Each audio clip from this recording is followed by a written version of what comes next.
وسلم تسليما كثيرا كثيرا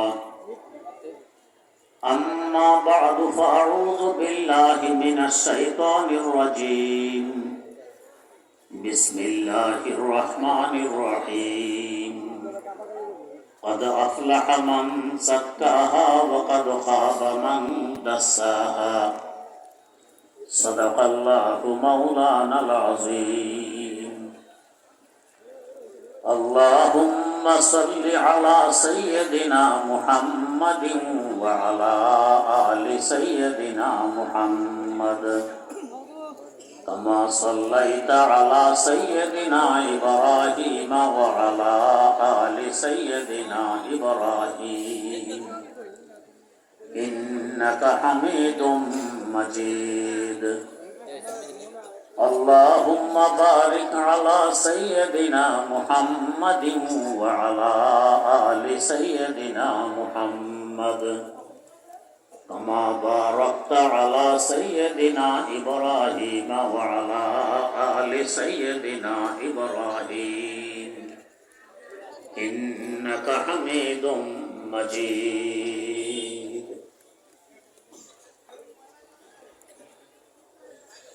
আমরা সকলে চাই সফল কাম হই, আমি ব্যর্থ হই, এ চাহিদা কারোর নয়, হওয়ারও কথা নয়। কিন্তু সফলতা কার নাম ও ব্যর্থতা কার নাম, আমাদের ক্ষুদ্র বিবেক দ্বারা তা চয়ন করা সম্ভব নয়।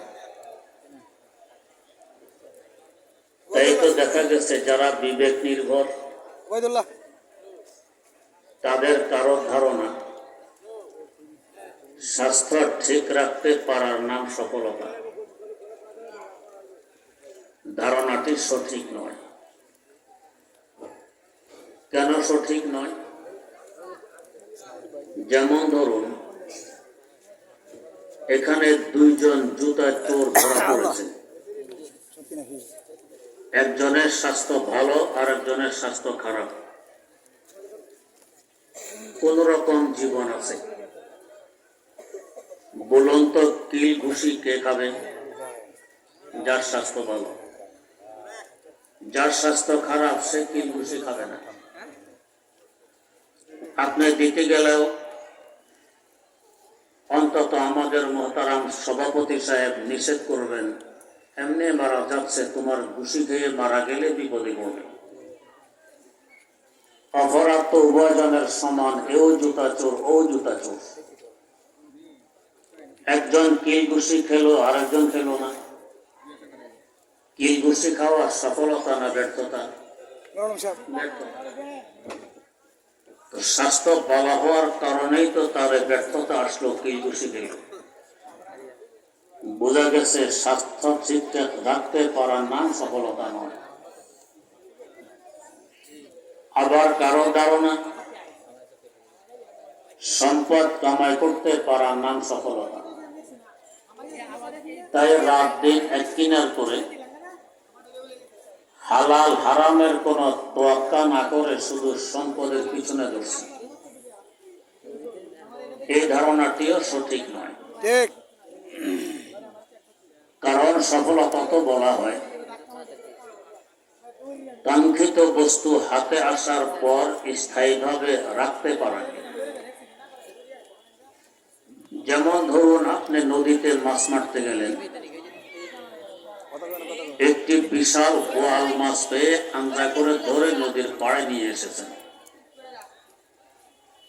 মাছ রেখে মনের আনন্দে লাফালাফি আরম্ভ করে দিয়েছেন, দেখো কত বড় মাছ পেয়ে গেছে। বোয়ালের উপর চক্ষু আছে, আপনাকে লাভ দিতে দেখে তারও লাভ দেওয়ার কথা মনে পড়ে গেছে। জোরে সোরে এক লাফ মারলো, নদীতে পৌঁছে গেল। এটা কি আপনার সফলতা? বরং যে মোটো পায়নি তার তুলনায় আপনার ব্যর্থতা আরো মারাত্মক। ও এই পরিমাণ আফসোস করবে না যে পরিমাণ আফসোস আপনি করবেন। এবারে আসুন সম্পদের দিকে। যদি সম্পদ কামাই করতেও পারি, স্থায়ীভাবে কি আমার কাছে রেখে দিতে পারবো? হয়তো সম্পদ আমাকে পথের ফকির বানিয়ে আরেকজনের কবলে চলে যাবে, অথবা সম্পদের পাহাড় আপন জায়গায় রেখে আমি কবরের কোলে চলে যাব। এই দুই অবস্থা থেকে তো খালি নয়। তাই বুজুর্গানে দিল বলেন, যে তোমারে মাল দৌলত ये तेरा शाही महल, ये तुम्हारे माल दौलत ये तेरा शाही महल, या वो तुझको छोड़ देगा या उसे छोड़ेगा तू। হয় সম্পদ আমাকে ছাড়বে, না হয় আমি সম্পদকে ছাড়ব। অতএব সম্পদ কামাই করার নামও সফলতা নয়। আবার কারো ধারণা ক্ষমতা পাওয়া, ক্ষমতা ধরে রাখতে পাওয়ার নাম সফলতা, এ ধারণাও সঠিক নয়। কারণ আমরা আমাদের ক্ষুদ্র জীবনে দেখেছি, আজ ক্ষমতায় কাল জেলখানায়, আজ ক্ষমতায় কাল ফাঁসির কাস্টে, আজ ক্ষমতায় কাল পলাতক। বোঝা গেছে ক্ষমতা পাওয়ার নামও সফলতা নয়। আবার কারো ধারণা পশ্চিমা বিশ্বের তাহজিব তামাদ্দুন যদি আমদানি করা যায়, এটা হলো সফলতা। এই ধারণাও সঠিক নয়। তাদের দেশে যারা বহুদিন ছিল, বিচক্ষণতার সাথে তাদেরকে জরিপ করেছে, তারা বলে মেল কারখানা ইন্ডাস্ট্রিজের ধোঁয়ায় যেরকম ইউরোপের আকাশ কালো হয়ে আছে, অশান্তির আগুনে জ্বলতে জ্বলতে ইউরোপিয়ানদের অন্তরটা এরকম কালো হয়ে গেছে। তাদের মধ্যে অন্যতম ডক্টর ইকবাল মরহুম কুল্লিয়াতে লিখতেছেন, ये ऐशे फरावा ये हुकूमत ये तिजारत, ये ऐशे फरावा ये हुकूमत ये तिजारत, दिल सीना बे नूरों में महरूम तसल्ली, तारीख है अफरंगों में शीनों के धुएं से, ये वादी ये मैंने हिशायान तजल्ली, ये वादी ये मैंने हिशायान तजल्ली। প্রশ্ন জাগে, ক্ষমতা তাদের হাতে, অস্ত্র তাদের হাতে, সম্পদ তাদের হাতে, এত অশান্তি কেন? তিনি বলছেন সব তাদের হাতে আছে, কিন্তু শান্তির যে মূল চাবিকাঠি ওটা তাদের হাতে নেই। তাহলে শান্তির চাবিকাঠি কি? সফলতা কি? আল্লাহ পাক বলেন, বান্দা তুমি সফলতা খুঁজতেছ বাইরে। সফলতা ব্যর্থতা বাইরে নয়, তোমার ভিতরে। তুমি দেহ এবং আত্মার সমন্বয়ে মানুষ। তোমার আত্মাকে যদি বিশুদ্ধ বানাইতে পারো, তুমি সফল কাম। আত্মা যদি কলুষিত হয়ে যায়, তুমি ব্যর্থ। বাইরে খোঁজ করলে কি লাভ হবে? সফলতা ব্যর্থতার সম্পর্ক তোমার ভিতরের সাথে। আত্মা বিশুদ্ধ করার তার নাম। আল্লাহ রাব্বুল আলামিন আমাদেরকে মোট 10টি বস্তু দিয়ে সৃষ্টি করেছেন। 4টি প্রসিদ্ধ, 6টি অপ্রসিদ্ধ। এই 10টি বস্তু যথাক্রমে আগুন, বাতাস, পানি, মাটি। এই 4 বস্তুর সমন্বয়ে একটি ভাব সৃষ্টি হয়, যাকে বলা হয় নফস। এই 5টি আমাদের ভিতরে, আর 5টি আছে বাইরে। বাইরে সে 5টি কি? বাইরে 5টি যথাক্রমে রূহ, কলব, সির, খফি ও আখফা। এই 5 বস্তু বাইরে। বাইরের 5 বস্তুর সাথে ভিতরের 5 বস্তু যদি যোগাযোগ করাই নিতে পারে, এটাকে বলে সফলতা। আর যদি ভিতরের 5 বস্তু বাইরের 5 বস্তু থেকে বিচ্ছিন্ন থাকে, একে বলে ব্যর্থতা। বাইরের এই 5 বস্তু কোথায় থাকে, যোগাযোগ করাবো কিভাবে? কথাটি বুঝতে হলে খুব খেয়াল করে কয়েকটি কথা শোনা লাগবে। সেটি হলো,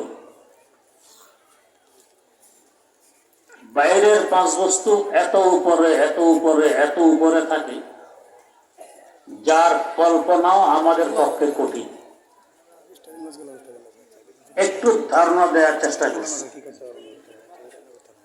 আমরা বর্তমান যেখানে বসবাস করছি, এটি একটি গ্রহ।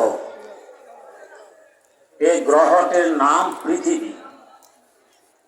আয়তন প্রায় 20 কোটি বর্গমাইল।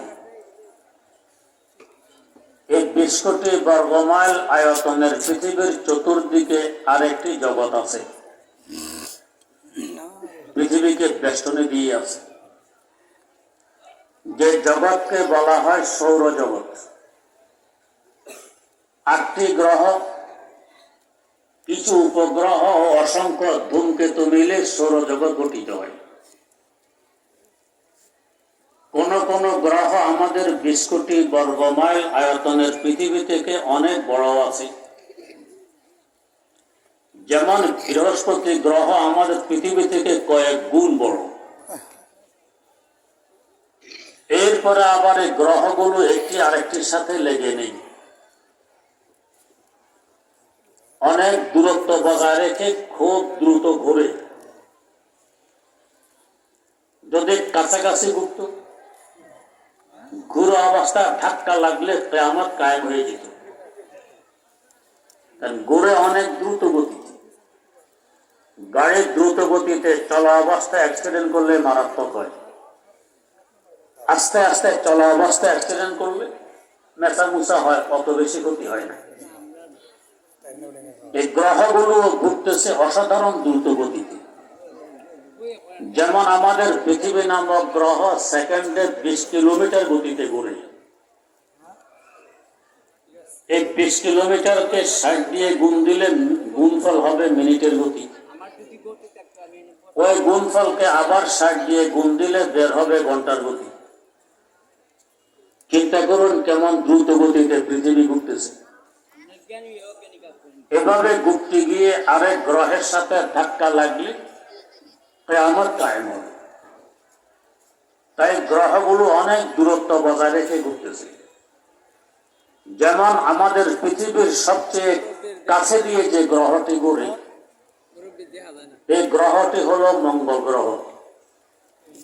সবচেয়ে কাছের গ্রহটিও পৃথিবী থেকে 8 কোটি কিলোমিটার দূর দিয়ে ঘুরে, বাকিগুলো আরো দূরে। এত দূর দূর দিয়ে 8টি গ্রহ ঘুরতেছে, কিছু উপগ্রহ, সাথে অসংখ্য ধূমকেতু। এই সবগুলো মিলে হয় সৌরজগৎ গঠিত। সৌরজগৎটি কত বড়? আমাদের 20 কোটি বর্গমাইল আয়তনের পৃথিবীকে সৌরজগতের সাথে তুলনা করলে একটি ধূলিকণার কোটি কোটি ভাগের 1 ভাগও পৃথিবীকে মনে হবে না। সৌরজগৎ এত বড়। আবার এই সৌরজগতের চতুর্দিক দিয়ে আরেকটি জগৎ বেষ্টনী দিয়ে আছে, যে জগৎকে বলা হয় গ্যালাক্সি। যারা মহাশূন্য নিয়ে গবেষণা করেন তারা বলেন 15,000 কোটিরও অধিক সৌরজগৎ মিলে একটি গ্যালাক্সি গঠিত হয়। আবার এই সৌরজগৎ গুলো একটি আরেকটির সাথে লেগে নেই। 2 সৌরজগতের মধ্যখানের দূরত্ব তারা মাপ দিয়ে বের করেছেন 33 লক্ষ আলোকবর্ষ। মানে আলোর গতি সেকেন্ডে 3 লক্ষ কিলোমিটার। আলো যদি সেকেন্ডে 3 লক্ষ কিলোমিটার গতিতে চলতে থাকে, সেকেন্ড নয়, মিনিট নয়, ঘন্টা নয়, দিন নয়, সপ্তাহ নয়, মাস নয়, বছর নয়, দীর্ঘ 33 লক্ষ বছর যাবৎ চলতে থাকলে যত দূর পর্যন্ত পৌঁছবে, একটি সৌরজগৎ থেকে আরেকটি সৌরজগৎ এত দূর দূর দিয়ে ঘুরে। এভাবে 15,000 কোটিরও অধিক সৌরজগৎ মিলে গ্যালাক্সি গঠিত হয়। গ্যালাক্সিটি কত বড় চিন্তা করুন। আবার এই গ্যালাক্সির চতুর্দিকে আরেকটি জগৎ আছে, গ্যালাক্সিকে বেষ্টনী দিয়ে আছে, যে জগৎকে বলা হয় গ্যালাক্সি গুচ্ছ। 15,000 কোটিরও অধিক গ্যালাক্সি মিলে একটি গ্যালাক্সি গুচ্ছ গঠিত হয়। সৌরজগতের তুলনায় গ্যালাক্সির দূরত্ব আরো লক্ষ লক্ষ গুণ বেশি। এভাবে 15,000 কোটিরও অধিক গ্যালাক্সি মিলে একটি গ্যালাক্সি গুচ্ছ গঠিত হয়। গ্যালাক্সি গুচ্ছটি কত বড়? গ্যালাক্সি গুচ্ছের চতুর্দিক দিয়ে আরেকটি জগৎ বেষ্টনী দিয়ে আছে, যাকে বলা হয় মহাগ্যালাক্সি। 15,000 কোটিরও অধিক গ্যালাক্সি গুচ্ছ মিলে একটি মহাগ্যালাক্সি গঠিত হয়। গ্যালাক্সি গুচ্ছের দূরত্ব গ্যালাক্সির তুলনায় আরো কোটি কোটি গুণ বেশি। তাহলে মহাগ্যালাক্সিটি কত বড় চিন্তা করুন। বিজ্ঞানীরা আজ পর্যন্ত মহাশূন্যে 15,000 কোটিরও অধিক মহাগ্যালাক্সি আবিষ্কার করে ফেলেছেন। কত দূর পর্যন্ত বিজ্ঞান পৌঁছে গেছে। এই পুরা এরিয়াকে বলা হয় কুররায়ে হাওয়া, বাতাসের জগৎ। এর বাইরে অসংখ্য গণিত লক্ষ কোটি কিলোমিটার ব্যাপী কুররায়ে হাওয়াকে, বাতাসের জগৎকে বেষ্টনী দিয়ে আছে কুররায়ে জামহারির, ঠান্ডার জগৎ। শুধু ঠান্ডা ঠান্ডা। এর বাইরে অসংখ্য গণিত লক্ষ কোটি কিলোমিটার দূর দিয়ে বেষ্টনী দিয়ে আছে কুররায়ে নার, আগুনের জগৎ। এর অসংখ্য গণিত লক্ষ কোটি কিলোমিটার উপর দিয়ে বেষ্টনী দিয়ে আছে প্রথম আকাশ। এই সব কিছুকে ফুটবলের ন্যায় পেটের ভিতরে নিয়ে আকাশ দিয়ে ঘুরতেছে। তাহলে আকাশটি কত বড় চিন্তা করুন। দারিমি শরীফে হাদিস বর্ণিত, হযরত রাসূল আকরাম সাল্লাল্লাহু আলাইহি ওয়াসাল্লাম বলেন, আমাদের জমিন থেকে আকাশের দূরত্ব যেই পরিমাণ, আকাশটি মোটাও এই পরিমাণ। তার মানে জমিন থেকে আকাশের পেট যে পরিমাণ দূরত্বে, আকাশের পিঠ এর থেকে ডবল দূরত্বে। এত মোটা আকাশ ভেঙে পড়ার সম্ভাবনা আছে। আল্লামা আত্তার পন্দেনামায় আত্তার এই জন্য লিখেছেন, আজমিনে খুশরু ইয়া নদ গয়া আসমারা বেসুতু দারাদ নেগা, আসমারা বেসুতু দারাদ নেগা। খুঁটি খাম্বা বিহীন আকাশকে ঝুলন্ত অবস্থায় রেখে দিয়েছেন, ভেঙে পড়া কল্পনা করা যায় না, এত মোটা। আন্দাজ করুন আকাশটি কত উপরে। এত উপরে হওয়ার কারণেই তো বর্তমান বিজ্ঞানীরা আকাশকে অস্বীকার করে। তারা বলে আকাশ বলতে কিছু নেই। আমার আল্লাহ বলেন আকাশ আছে তো আছে, আমি 7টি আকাশ সৃষ্টি করেছি। এরা অস্বীকার কেন করে? বিজ্ঞান এখনো কুররায়ে হাওয়ার ভিতরে আছে, জামহারির পর্যন্ত পৌঁছতে পারেনি। এর অসংখ্য গণিত লক্ষ কোটি কিলোমিটার বেশি কুররায়ে জামহারির, তারপরে কুররায়ে নার, তারপরে কুররায়ে সামা, আকাশের জগৎ।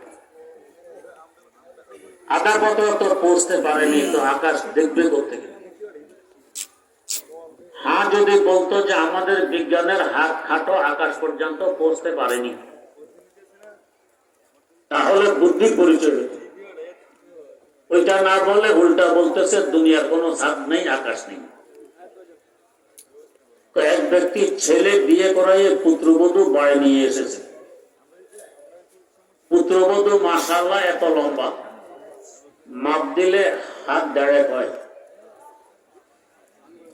সকালে শাশুড়ি কলসি হাতে ধরায় বলছেন যে যাও ঘাটে পানি নিয়ে আসো, বউ কাজের কিনা পরীক্ষা করবে।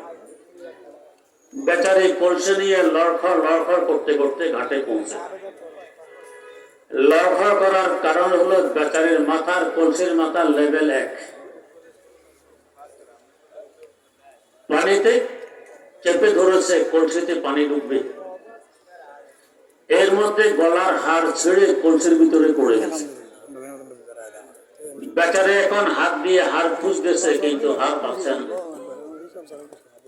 বিলম্ব দেখে শাশুড়ি ঘর থেকে হাত মারলেন, বৌমা এতক্ষণ পুকুরে ঘাটে কি করো? বউ জবাব দেয়, মা হাড় হারিয়ে ফেলেছি, হাড় খুঁজ করি। কালকে দিলাম এত লক্ষ টাকা দামের হাড়, আজকে হারিয়ে ফেলেছ, কোথায় হারিয়েছ? মা অন্য কোথাও হারাইনি, হারিয়েছি আপনাদের কলসির ভিতরে। কলসির ভিতরে হাড় হারাইলে হাত দিলেই তো লাভ পাওয়ার কথা। বউ জবাব দেয়, মা হাত দিলে হাড় লাভ পাবো কিভাবে? আপনাদের কলসি তো তলা নেই। শাশুড়ি বুঝতে পেরেছে বউ মায়ের বুঝবুদ্ধি ঠিকানা। মা কলসির তলা আছে, তোর হাত খাটো, লাভ পাস না। তেমনি ভাবে বিজ্ঞানের হাত খাটো, উপরের দিকে হাত লম্বা করে আকাশ লাভ পায়নি। যদি বলতো আমাদের হাত খাটো, বুদ্ধির পরিচয় হইত। তা না বলে উল্টা বলছে আকাশের দুনিয়ার কোনো ছাদ নেই, আকাশ বলতে কিছু নেই। ডক্টর ইকবাল মরহুম তাই বলেছেন, হায় হাকিকত ইয়া মেরে চশমে গলত ভি কা ফাসাদ, হায় হাকিকত ইয়া মেরে চশমে গলত ভি কা ফাসাদ, ये ज़मीं ये दश्त ये कोहसार ये चरखे कबूद, कोई कहता है नहीं है, कोई कहता है कि है, क्या खबर है या नहीं है तेरी दुनिया का वजूद। আল্লাহ, রাশিয়ার বিজ্ঞান দিয়ে যদি তোমার জগৎ বুঝতে চাই তো একরকম বুঝে আসে, আমেরিকার বিজ্ঞান দিয়ে বুঝতে গেলে আরেক রকম বুঝে আসে। বাস্তবতাকে কোন সিদ্ধান্তে তো পৌঁছতে পারতেছি না। অনেক চেষ্টা প্রচেষ্টার পর হাতিয়ার ঢেলে দিলেন। এবার আত্মসমর্পণ করে বলতেছেন, अब जनों से काम लूंगा मैं रहे तहकीक में, अब जनों से काम लूंगा मैं रहे तहकीक में, अक्ल के पीछे बहुत ही वक्त ज़ाहिर हो चुका। আল্লাহ, এই জ্ঞান বিজ্ঞানের পিছনে বহু সময় বিনষ্ট করে দিয়েছে। এখন ইকবাল সিদ্ধান্ত নিয়েছে জুলুম তথা অভির মাধ্যমে সিদ্ধান্তে পৌঁছার চেষ্টা করবে, কারণ এই ছাড়া আর কোনো গতি নেই। তাই তিনি নিশিরাত আল্লাহ পাকের দরবারে এই বলে দোয়া করে গেছেন যে, আতা আসলাফে কা জজবে দরু কর, শরীকে জুমরায়ে লা ইয়াহজানু কর, শরীকে জুমরায়ে লা ইয়াহজানু কর, खराब की गुत्थियां सुलझा चुका मैं, मेरे मौला मुझे साहिब जुनो कर, मेरे मौला मुझे साहिब जुनो कर। আল্লাহ, জ্ঞান বিজ্ঞানের হুকুম বেঁচে ফেলেছে, কোন সিদ্ধান্তে পৌঁছতে পারে। তোমার দরবারে ইকবাল এখন ফরিয়াদ পেশ করছে, ইকবালের নামটি ওই সমস্ত বান্দাদের লিস্টিভুক্ত করে দাও যাদেরকে বর্তমান যুগের কথিত বুদ্ধিজীবীরা পাগল বলে আখ্যায়িত করে। শরীকে জুমরায়ে লা ইয়াহজানু কর। একটু আন্দাজ করা হয়েছে আকাশটি কত উপরে। আমাদের জমি থেকে আকাশ যে পরিমাণ দূরত্বে, আকাশটি মোটাও এই পরিমাণ। আবার এই পরিমাণ জায়গা উপরে ফাঁকা, তারপর দ্বিতীয় আকাশ প্রথম আকাশকে বেষ্টনে দিয়ে আছে।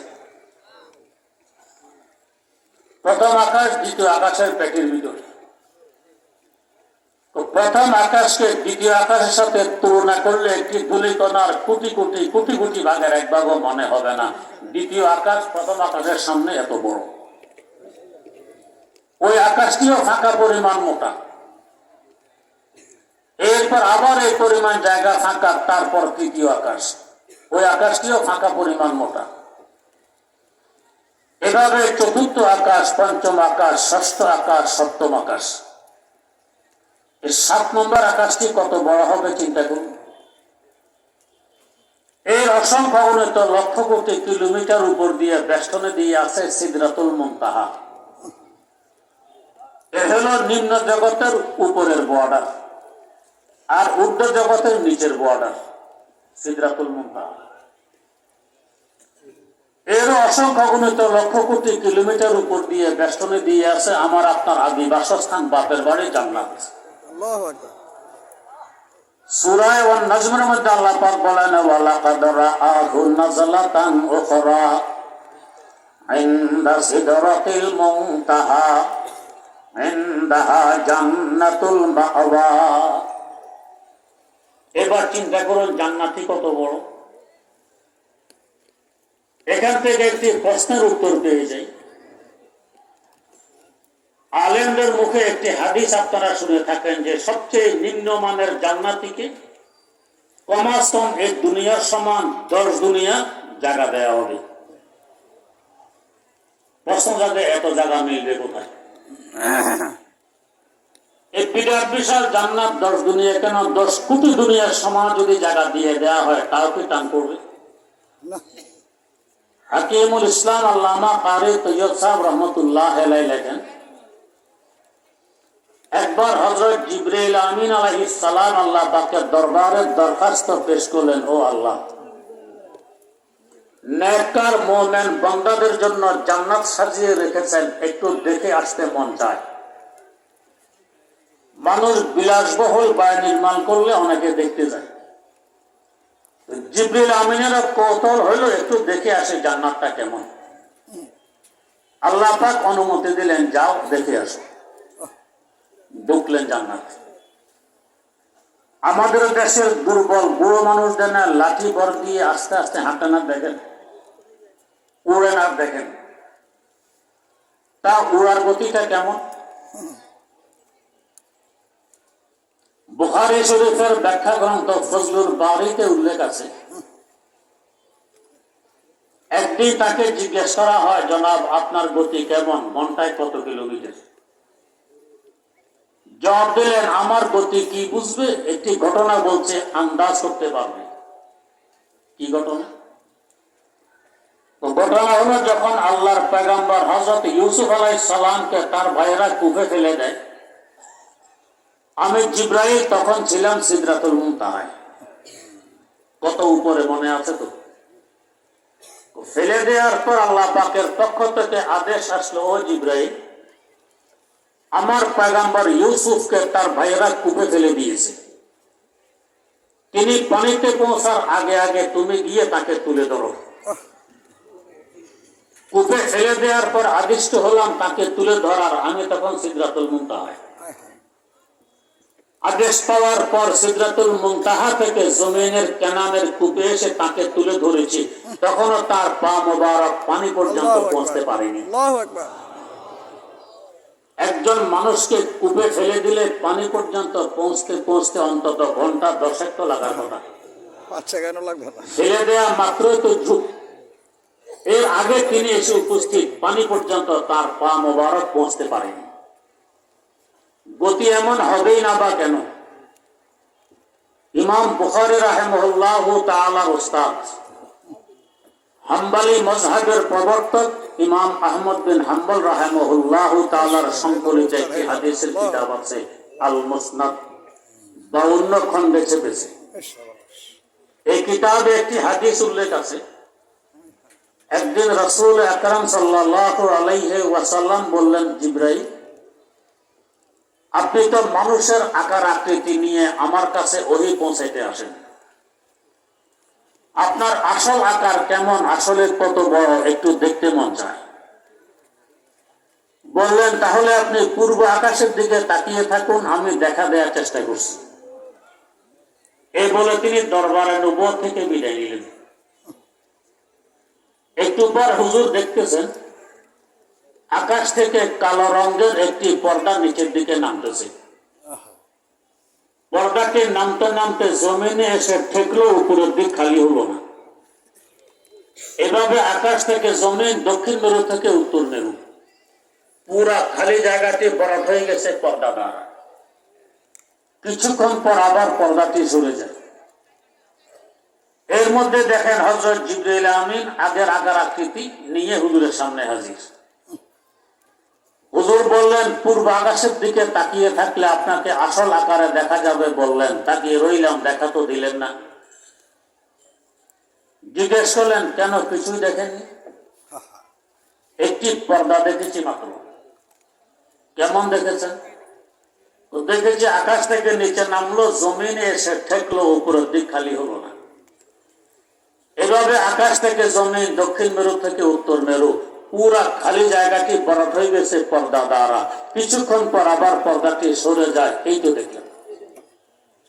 হযরত জিবরাইল আমিন বলেন, ও আল্লাহর রাসূল, এটি কোনো পর্দা ছিল না, ছিল আমি জিবরাইলের একখানা পাখা।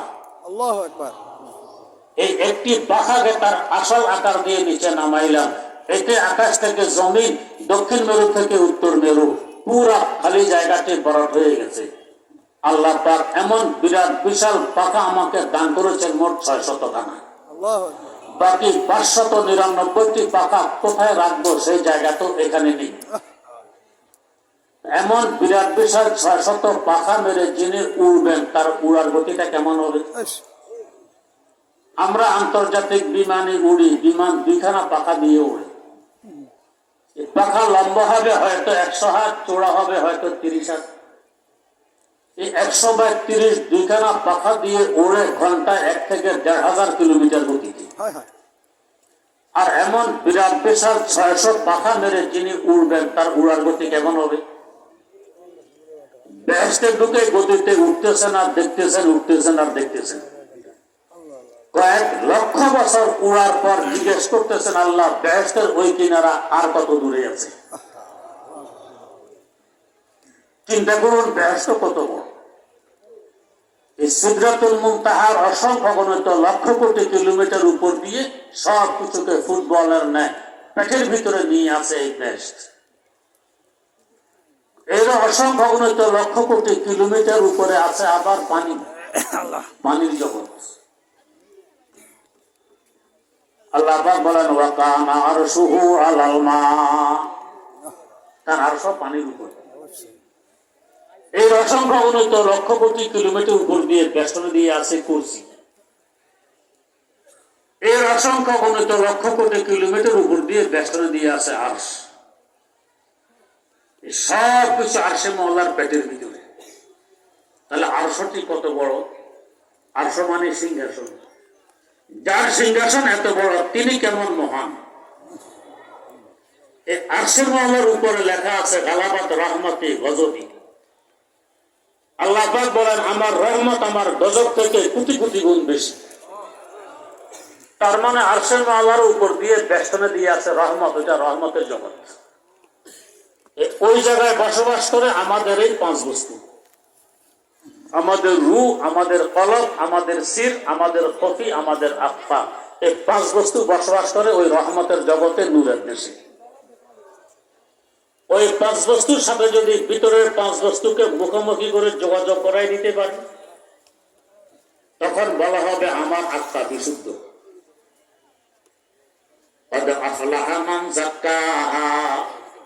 এখন আমি সফল কাম।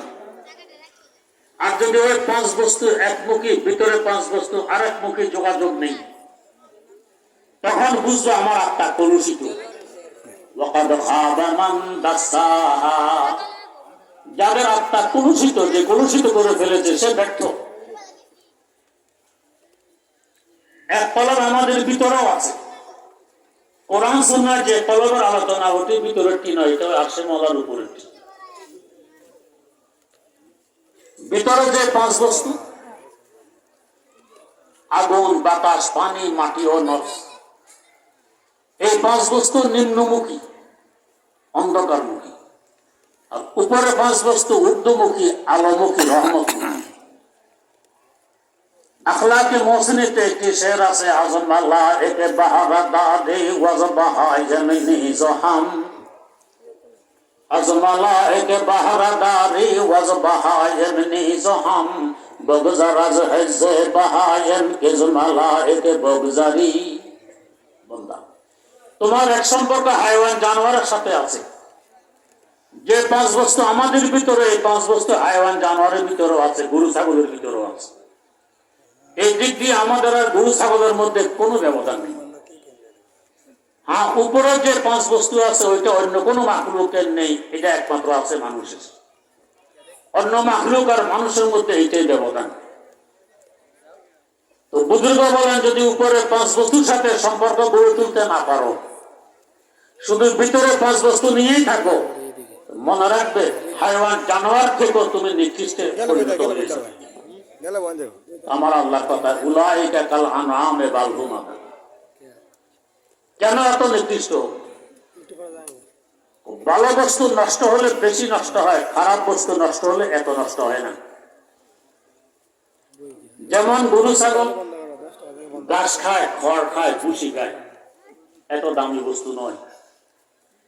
এগুলো তাদের পেটে গিয়ে নষ্ট হওয়ার পর আবার বেরিয়ে আসে, আমরা বলি গোবর।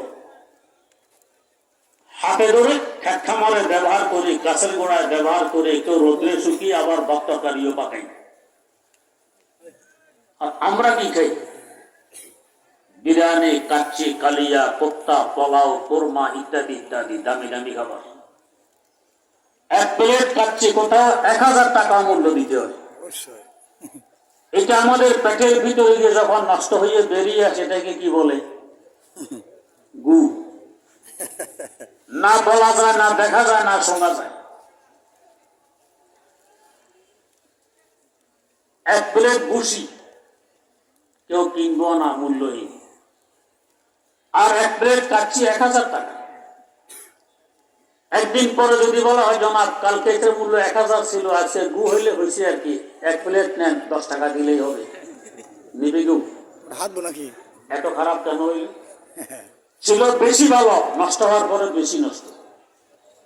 ভাত যদি নষ্ট হয়, পানি দিয়ে ধুয়ে লবণ কাঁচামরিচ দিয়ে খাওয়া যায়, কেউ বলে স্বাদও লাগে। কিন্তু বিরিয়ানি বা পোলাও নষ্ট হলে একেবারে গুয়ের গন্ধ, সাবান শ্যাম্পু দিয়ে দোয়ার ভরা খাওয়া যাবে না। তো ছিলাম তো আশরাফুল মাখলুকাত, যখন নষ্ট হয়ে যায় হাইওয়ান জানোয়ার থেকেও খারাপ। আজমালা একে বাহারা দাদে ওয়াজবাহা ইয়ামনি জহাম, আজমালা একে বাহারা দাদে ওয়াজবাহা ইয়ামনি জহাম, বগজরাজ হিজে বাহায়েন কেজমালা একে বগজারি। হাইওয়ান জানোয়ারের সম্পর্ক বাদ দিয়ে দাও, ফেরেশতা সম্পর্কে গড়ে তোলো। মানে উপরে 5 বস্তুর সাথে যোগাযোগ করো, তোমার মূল্য ফেরেশতা থেকে বেড়ে যাবে। ফেরেশতারা আফসোস করবে এর মতো মানুষ কেন হতে পারলাম। এই শেরের সাথে মিল রেখে আমার আরেকটি শের, ওয়ারসাওয়া দেখা সাল্লাত তোরা নসলে বাহায়েন আয় বাশার, ওয়ারসাওয়া দেখা সাল্লাত তোরা নসলে বাহায়েন আয় বাশার, কারো আজ হায়ওয়া সবই হিজে মালায়েকে বগজারি। আর ফেরেশতা সম্পর্ক গড়ে তুলতে পারলাম না, উপরে বস্তু উপরে, নিচের বস্তু নিচে নিয়ে আছে। কারণ হাইওয়ান জানোয়ার থেকে আরো নিকৃষ্ট হয়ে যাবে। এখন বস্তু উপরে 5 বস্তুর সাথে এত উপরে যোগাযোগ করবো কিভাবে?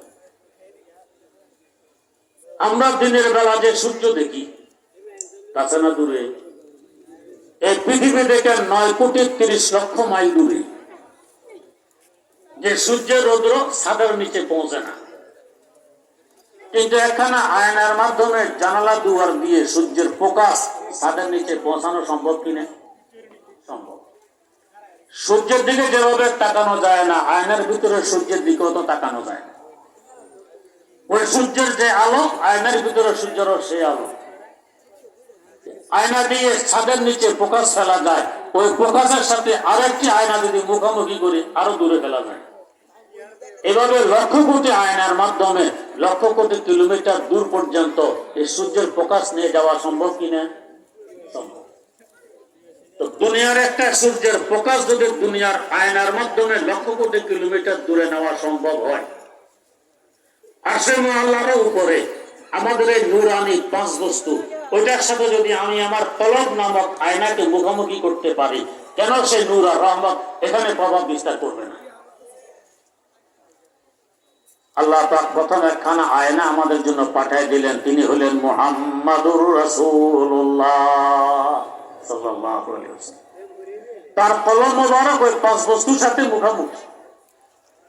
অসম্ভাবনীয় লক্ষ কোটি কিলোমিটার দূর থেকে ওই নূর আর রহমত তার কলবে এসে ঘর করেছে। এতে তিনি হয়ে গেছেন রহমতুল লিল আলামিন, এতে তিনি হয়ে গেছেন নূরে মুজাসসাম। তার কলবের সাথে মুখোমুখি করেছে 16 লক্ষ সাহাবায়ে কেরামের কলব, তাই তারা হয়ে গেছেন মাহফুজ। বিনা হিসাবে সব জান্নাতে যাবে। ওই 16 লক্ষ সাহাবে কেরামের কলবের মুখোমুখি তাবেঈনদের কলব। এইভাবে হতে হতে বুজুর্গানের দিনের মাধ্যমে আমাদের পর্যন্ত এসে গেছে আরশের মহল্লার উপরে 5 বস্তু নূর আর রহমত। তাই বুজুর্গানের দিন বলেন রব্বে দারি সিনা রাবা সিনা এ রব্বে চোবা আয়না এ বা আয়না এ রব্বে চোবা আয়না এ বা আয়না এ।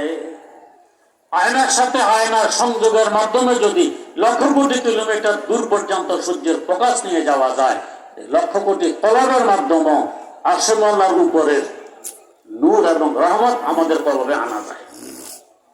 এই জন্য বুজুর্গানের দিনের সাথে সম্পর্ক গড়ে তুলে তাদের হাতে পায়ে হয়ে তাদের পরামর্শ অনুযায়ী চললে ওই উপরের 5 বস্তু নূর এবং রহমত আমার ভিতরের 5 বস্তুকেও নূরানিয়া রহমতওয়ালা বানাই দিবে।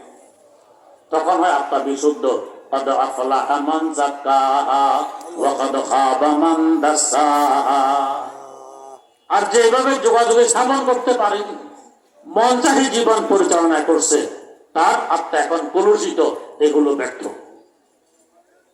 আল্লাহ রাব্বুল আলামিন এমন একজন আল্লাহ ওয়ালা সহজে আমাদেরকে মিলাইয়ে দেন, যার হাতে হাত দিয়ে যার পরামর্শ নিয়ে চলে আমরা আমাদের ভিতরের 5 বস্তুকে উপরের 5 বস্তুর সাথে যোগাযোগ স্থাপন করে সফল কাম হতে পারি।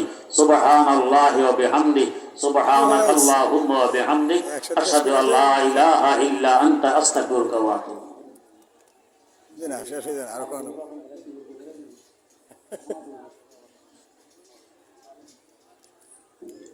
মুহতারাম হাজিরিন, এ পর্যায়ে আমাদের দস্তারি ফজিলত প্রদান করা হবে। আমাদের মাদ্রাসা থেকে এবছর মোট 7 জনকে আমরা দস্তারি ফজিলত প্রদান করব। প্রথমে দস্তারি ফজিলত গ্রহণ করবে অত্র মাদ্রাসার ছাত্র হাফেজ মোহাম্মদ আরাফাত হোসাইন। তাকে পাগড়ি গ্রহণ করার জন্য আহ্বান করছি। পিতা মোহাম্মদ আবুল মনসুর, গ্রাম মহেশ্বরম, মুখরিয়া, গরিপুর, ময়মনসিংহ। রোজিং মাস্টার বাবুল মিয়া, ইসলামাবাদ। হাফেজ মোহাম্মদ মুবিনুল ইসলাম সাবির, পিতা মৃত আসাদুজ্জামান, গৌরীপুর, ময়মনসিংহ। হাফেজ মোহাম্মদ মাহদি হাসান, পিতা গ্রাম কালীপুর, মধ্যন্তর, থানা গৌরীপুর, ময়মনসিংহ। হাফেজ মোহাম্মদ তাহমিদ কবির নির্জন, পিতা মোহাম্মদ রুহুল কবির, গ্রাম নয়াপাড়া, গৌরীপুর, ময়মনসিংহ। হাফেজ মোহাম্মদ আলমগীর, পিতা মোহাম্মদ বদরুদ্দিন, গ্রাম নয়াপাড়া, গৌরীপুর, গোপাইনগর, ময়মনসিংহ। হাফেজ মোহাম্মদ এমদাদুল হক, পিতা আবুল কাসেম, গ্রাম সোহাগী, বড়বাড়ি, থানা ঈশ্বরগঞ্জ, ময়মনসিংহ। লজিং মাস্টার বিসমিল্লাহ হোটেলের মালিক জনাব মুজাম্মেল হক। হাফেজ মোহাম্মদ আবু নাইম, পিতা মোহাম্মদ আব্দুল করিম, গ্রাম মালহা, থানা গৌরীপুর, জেলা ময়মনসিংহ। লজিং মাস্টার মুকুল হোটেলের মালিক জনাব মুকুল মিয়া। এই ছিল আমাদের পাগড়ি প্রদান। পুরস্কার আমরা করব এদের মধ্যে যারা মেধা তালিকায় বিভাগের কেন্দ্রীয় পরীক্ষায় অংশগ্রহণ করে মেধা তালিকায় স্থান অর্জন করেছে, তার মধ্যে মোহাম্মদ আরাফাত হোসেন প্রথম স্থান অর্জনকারী, গোল্ডেন এ+। মোহাম্মদ মুবিনুল ইসলাম সাবিত দ্বিতীয় স্থান অধিকারী, গোল্ডেন এ+। মোহাম্মদ মাহদি হাসান মুমতাজ, গোল্ডেন এ+। আমরা এই 3 জনকে পুরস্কৃত করছি, তাদেরকে পুরস্কার গ্রহণ করার জন্য আহ্বান করছি। এই ছিল আমাদের আজকের দস্তারে ফজিলত, এবং তাদের মধ্যে যারা মেধা তালিকায় স্থান গ্রহণ করেছে তাদেরকে আমরা পুরস্কৃত করেছি। আলহামদুলিল্লাহ, আমাদের প্রতি বছরই আমাদের এখান থেকে পাগড়ি প্রদান করা হয়।